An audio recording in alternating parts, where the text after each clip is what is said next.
नमस्कार साथियों, स्वागत है आपका दिनेश एकेडमी यूट्यूब चैनल में। तो साथियों, हम पढ़ रहे हैं उत्तराखंड के इतिहास को जानने के स्रोत, यानी कि उत्तराखंड का इतिहास जो है दो साक्ष्यों के आधार पर हम पढ़ रहे हैं, प्रागैतिहासिक कालीन के आधार पर और ऐतिहासिक कालीन के आधार पर। जो लेक्चर जो है हमारा चल रहा है, तो वो लेक्चर जो हमारे चल रहे हैं तो प्रागैतिहासिक कालीन के आधार पर जो है हम इस लेक्चर पे जो है उत्तराखंड के इतिहास को जानने के स्रोतों के बारे में जो है अध्ययन कर रहे हैं। तो आज का जो लेक्चर है हमारा, तो वो लेक्चर है 6, यानी कि पार्ट 6 जो लेक्चर रहने वाला है। तो इस लेक्चर पे जो है हम पढ़ रहे हैं स्तंभ लेख, यानी कि शिलालेख को जो है हम पढ़ चुके हैं प्रागैतिहासिक कालीन के आधार पर। दूसरा जो पार्ट है हमारा वो है स्तंभ लेख, और स्तंभ लेख के अंतर्गत जो है हम पिछले वीडियो में जो है हमने पढ़ा था कालसी का स्तंभ लेख से संबंधित जो पॉइंट यानी कि फैक्ट बनते हैं, तो उस पॉइंट को जो हमने पिछली वीडियो में जो है पढ़ लिया है। तो आज के इस लेक्चर पे रहने वाला है, तो वो पढ़ने वाले हम गोपेश्वर का त्रिशूल अभिलेख, यानी कि प्रागैतिहासिक कालीन के आधार पर जो है हम उत्तराखंड के इतिहास को पढ़ रहे हैं। तो इसमें जो है सबसे पहले जो है अभिलेख जो है इसके अंतर्गत आता है प्रागैतिहासिक कालीन के अंतर्गत, और इसको जो है हमने बांटा था कितने भागों में, तो इसको जो बांटा था हमने 4 भागों में। 4 भागों में, तो वो 4 भाग कौन कौन से थे? तो पहला जो था हमारा शिलालेख, और दूसरा जो था हमारा स्तंभ लेख, और तीसरा जो है हमारा गुहालेख या फिर इसको गुफालेख भी बोलते हैं, और चौथा जो भाग है हमारा अन्य स्रोत। तो ये लेक्चर जो है हमारे चल रहे हैं इस पे उत्तराखंड का परीक्षा वाणी का जो सीरीज है हमारी, तो वो अध्याय 3। तो इस पे जो है हमने जो है सबसे पहले शिलालेख को पढ़ा। तो शिलालेख को जो है 4 भागों पे जो है बांट के जो हमने पढ़ा था, यानी कि पहले जो है इसको 2 भागों में बांटा था। तो उस पे जो है मैंने बताया था कि ये जो है एक शिला है, तो ये बड़ी शिला है तो इसको वृहद शिलालेख, और अगर ये छोटी शिला है तो इसको लघु शिलालेख। तो ऐसे ही फिर मैंने स्तंभ लेख बताया था के बारे में, तो इसको भी 2 भागों में बांटा था ऐसे। तो ये जो है वृहद स्तंभ लेख, और ऐसे ही दूसरा स्तंभ ऐसे इस पार्ट का बनाया था स्तंभ लेख के अंतर्गत, तो इसको बोलते हैं लघु स्तंभ लेख। तो ऐसे ही गुफा लेख को भी जो मैंने बताया था, तो ऐसे जो है ये जो है वृहद गुफा, और ऐसे ही जो है इसको ऐसे जो है गुफा से जो संबंधित मैंने फैक्ट बताया था, तो इसको कहेंगे हम लघु गुहालेख या लघु गुफालेख। तो अन्य स्रोत के अंतर्गत मैंने बताया था आपको कि अन्य स्रोत के अंतर्गत क्या क्या चीज़ें हैं। तो उसमें है हमारा मलारी गांव है, बनकोट है, रामगंगा घाटी है, और बहादुराबाद है। ये चीज़ हम इसके अंतर्गत पढ़ने वाले हैं अन्य स्रोत के अंतर्गत। फिर ऐसे ही जैसे 2-2 भागों में इसको बांटा था, तो इसको जो है फिर शिलालेख के अंतर्गत फिर इसको 4 भागों में डिवाइड किया था। तो 4 भाग, और इसको 2 भाग, और इसको भी 2 भागों में डिवाइड किया गया है गुहालेख को। तो हम पढ़ रहे हैं स्तंभ लेख। तो शिलालेख का लेक्चर जो है हमारा पूरा जो है हो गया है। तो अब हम पढ़ रहे हैं स्तंभ लेख। तो स्तंभ लेख के अंतर्गत कल के पिछले वीडियो में हमने पढ़ा था, तो उस पे जो पढ़ा था हमने, तो कालसी का स्तंभ लेख से संबंधित जो पॉइंट जो है हमने पढ़े हैं, तो वो जो है हमने कंप्लीट कर लिया है। तो अब हम पढ़ने वाले हैं इसके अंतर्गत दूसरा भाग। तो स्तंभ लेख जो है हम पढ़ रहे हैं स्तंभ लेख।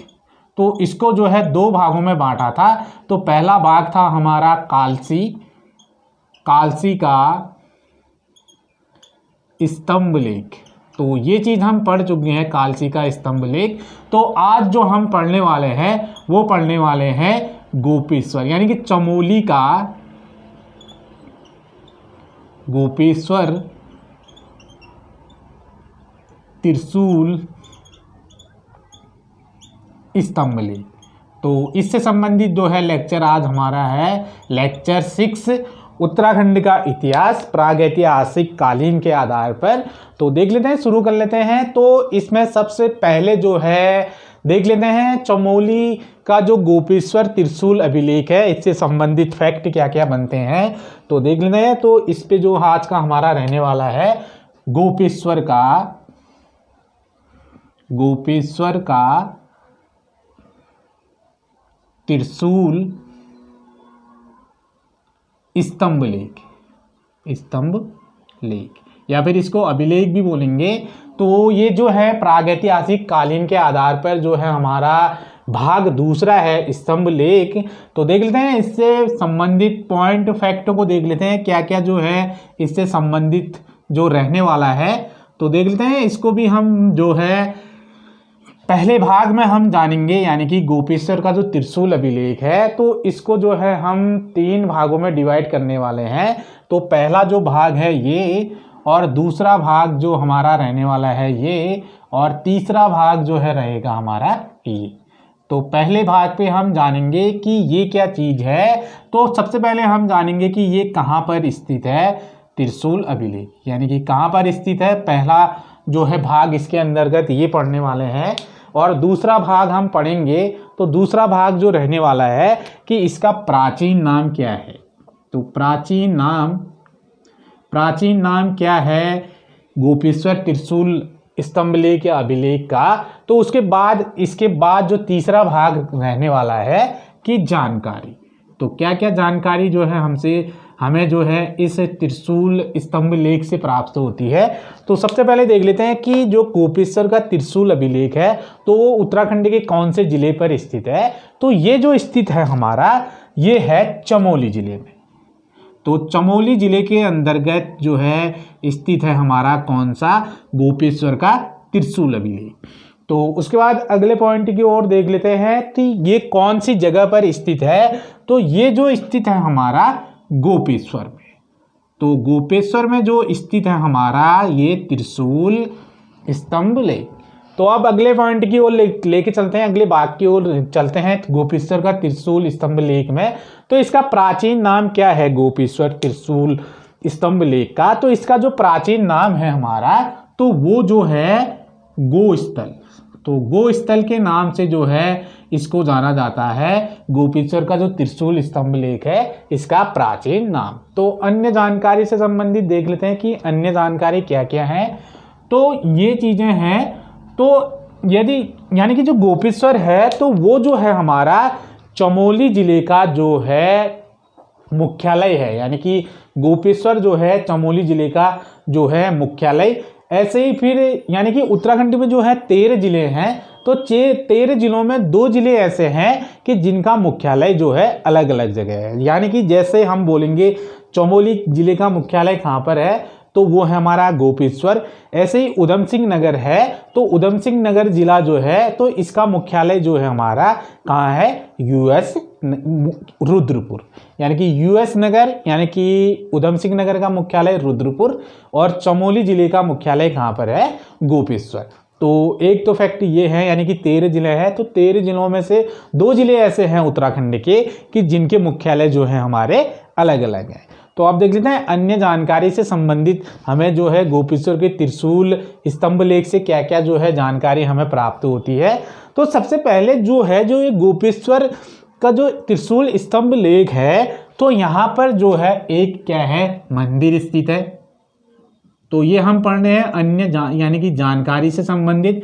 तो मंदिर जो स्थित है तो वो मंदिर किसका है तो वो वहाँ पर जो है मंदिर वो स्थित है हमारा शिव का। तो भगवान शिव का जो मंदिर स्थित है हमारा यहाँ पर तो गोपेश्वर त्रिशूल स्तंभ लेख के वहाँ पर तो वो है शिव मंदिर जो है यहाँ पर बनाया गया है। तो अब देख लेते हैं कि मंदिर जो शिव का है तो यहाँ पर जो है एक क्या बनाया गया है तो वो जो है हमारा यहाँ पर त्रिशूल जो है स्तंभ लेख, ये चीज़ जो है यहाँ पर बनाई गई है गोपेश्वर का त्रिशूल स्तंभ लेख। तो ये जो है एक त्रिशूल स्तंभ लेख है, भगवान शिव का जो मंदिर यहाँ पर स्थित है। तो इसमें जो है तो इसकी जो ऊंचाई है कितनी है क्या कहते हैं गोपेश्वर स्तंभ लेक यानी कि त्रिशूल स्तंभ लेक की, तो इसकी जो ऊंचाई है हमारी तो वो है 16 फीट जो है इसकी ऊंचाई बताई गई है गोपेश्वर त्रिशूल स्तंभ लेक की। और इसकी जो एक खास बात है गोपेश्वर त्रिशूल स्तंभ लेक की, तो इसके जो उत्तरी भाग यानी कि जो ये उत्तरी भाग है, उत्तरी भाग, तो यहाँ पर जो है संस्कृत भाषा का अंकन किया गया है। संस्कृत भाषा का जो है अंकन जो है यहाँ पर जो है इस त्रिशूल स्तंभ लेक के उत्तरी भाग पर जो है ये अंकन जो है इस पर मिलता है त्रिशूल स्तंभ लेक पे। और इसका जो दक्षिणी भाग है यानी कि जो दक्षिणी भाग है, दक्षिणी भाग, तो दक्षिणी भाग पर जो है त्रिशूल जो है स्तंभ लेक जो है हमारा गोपेश्वर का, तो इसके दक्षिणी भाग पर जो है ब्राह्मी लिपि का जो है लेप मिलता है। यानी कि जो ब्राह्मी लिपि है,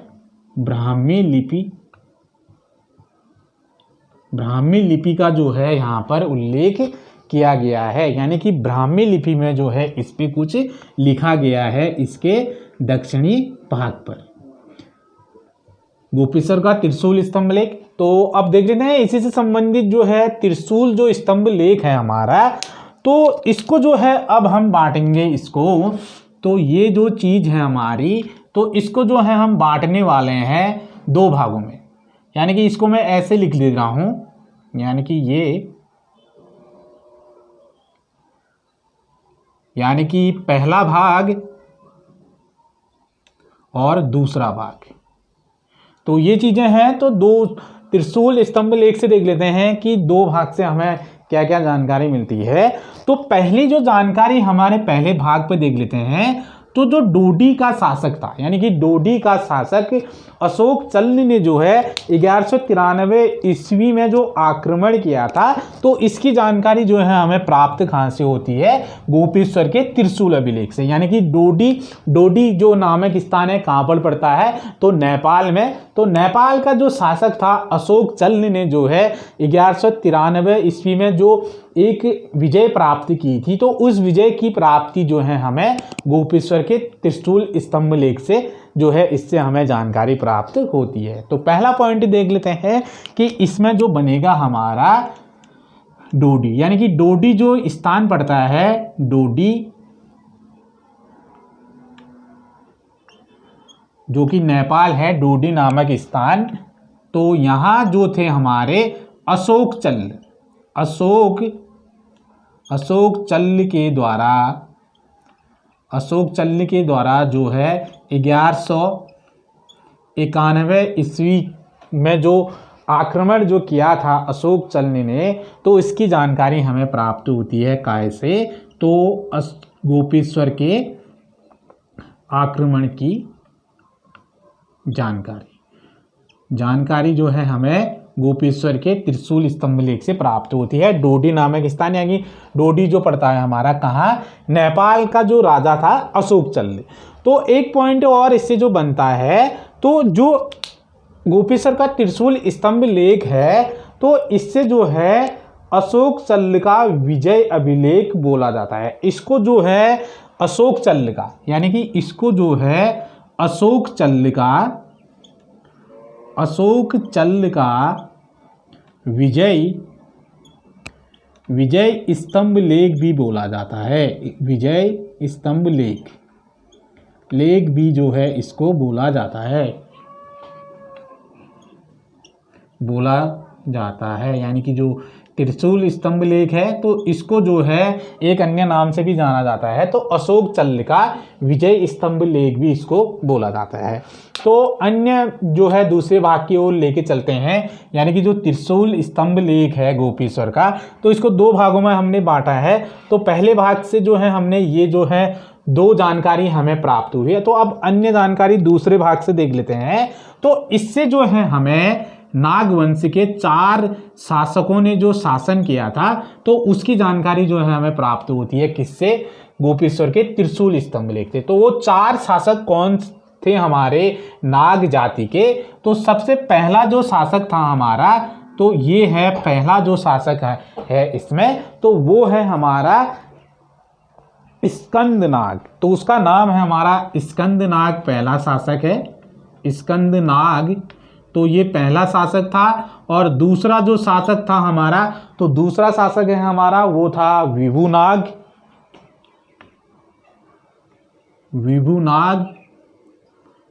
और तीसरा शासक देख लेते हैं, तीसरा। तो तीसरा जो शासक था हमारा, तो वो था हमारा अंशुनाग। तो ये जो था हमारा अंशुनाग। और चौथा जो शासक था हमारा नागवंश का, जिसने कि उत्तराखंड में शासन किया था, क्योंकि हमें त्रिशूल स्तंभ लेख से इसकी जानकारी जो है हमें प्राप्त होती है। तो चौथा जो शासक था हमारा गणपति नाग। तो गणपति नाग जो है, ये जो है नागवंश का चौथा शासक था। तो सबसे शक्तिशाली शासक जो नागवंश में था, तो वो था हमारा गणपति नाग। तो ये था आज का मेरा लेक्चर जो है 6 उत्तराखंड परीक्षा वाणी का सीरीज जो है अध्याय 3। और यदि इससे पहले की वीडियो अगर आपने नहीं देखी है, तो इससे पहले की वीडियो देखने के बाद जो है आप इस लेक्चर पर आए हैं। उत्तराखंड का लेक्चर जो है 6, जिसमें हम पढ़ रहे हैं उत्तराखंड का इतिहास। यानी कि इससे पहले वीडियो में हम जो है शिलालेख और जो है दूसरा जो भाग था हमारा स्तंभ लेख, ये प्रागैतिहासिक कालीन के आधार पर हम उत्तराखंड के इतिहास को जानने के स्रोतों के बारे में अध्ययन कर रहे हैं। तो 4 भागों में से जो है हमने इसके अंदर जो है 2 भागों को जो है हमने जो है पढ़ लिया है हमने। तो वो भाग कौन सा था? शिलालेख। और आज जो हमारा भाग था हमारा क्या है? स्तंभ लेख। स्तंभ लेख में जो आज का हमारा टॉपिक था, तो गोपेश्वर का त्रिशूल स्तंभ लेख, जो कि चमोली जिले में है। कालसी का स्तंभ लेख हम पढ़ चुके हैं। तो इसके बाद जो तीसरा जो भाग है हमारा अभिलेख के अंतर्गत, वो है हमारा गुहालेख। तो गुहालेख को 2 भागों में बांटा गया है। तो इससे संबंधित भी जो है हम लेक्चर को जो है हम पढ़ चुके हैं। तो उसके लिंक जो है आपको वीडियो के डिस्क्रिप्शन बॉक्स में जाके जो है वहाँ से जो है लिंक पे क्लिक करके जो है आप इसके बारे में जो है आप अध्ययन कर सकते हैं गुहालेख। और गुहालेख के अंतर्गत सिर्फ 2 गुफाएं आती हैं। तो एक पहली गुफा है हमारी लाखू उडियार गुफा। तो इस चीज के बारे में हम पढ़ चुके हैं। लाखू, इसको ओडियार भी बोलते हैं। और दूसरा जो है हमारा गवारख्या या फिर गोरखा गुफा भी जो है इसको जो है बोला जाता है। तो इस चीज से संबंधित भी जो है हम फैक्टों को जो है पढ़ चुके हैं। लाखू उडियार गुफा जो कि क्या कहते हैं अल्मोड़ा जिले में स्थित है। और गवारख्या गुफा जो है स्थित है हमारी चमोली जिले में। तो अगले के नेक्स्ट लेक्चर पे जो हमारा 7वां जो लेक्चर रहने वाला है, तो वो अभिलेख का जो है हम भाग 4 पढ़ने वाले हैं। तो चौथा भाग जो रहेगा हमारा, तो वो रहने वाला है अन्य स्रोत। तो अन्य स्रोत के अंतर्गत हम पढ़ेंगे, इसमें मलारी गांव है, और उसके बाद जो है हमारा रामगंगा घाटी है, और उसके बाद है हमारा बनकोट है, बहादुराबाद है। इस चीज़ से संबंधित जो है हम नेक्स्ट वीडियो में पढ़ने वाले हैं, जो कि प्रागैतिहासिक कालीन के आधार पर। तो यदि वीडियो आपको कैसी लगी है, तो इस पर अपना लाइक और कमेंट अवश्य करें। साथ ही मुझे फेसबुक, टेलीग्राम, इंस्टाग्राम और ट्विटर पे भी फॉलो कर सकते हैं। तो उसकी लिंक जो है आपको वीडियो के डिस्क्रिप्शन बॉक्स में जाके लिंक पे क्लिक करके वहाँ से आप मुझे फॉलो कर सकते हैं। यदि चैनल पे पहली बार जुड़े हैं, तो चैनल को सब्सक्राइब करना ना भूलें। और जो है वीडियो को जो है अधिक से अधिक शेयर भी करते रहिए साथियों। तो पढ़ते रहिए दिनेश एकेडमी के साथ। तो तब तक के लिए साथियों नमस्कार, जय हिंद।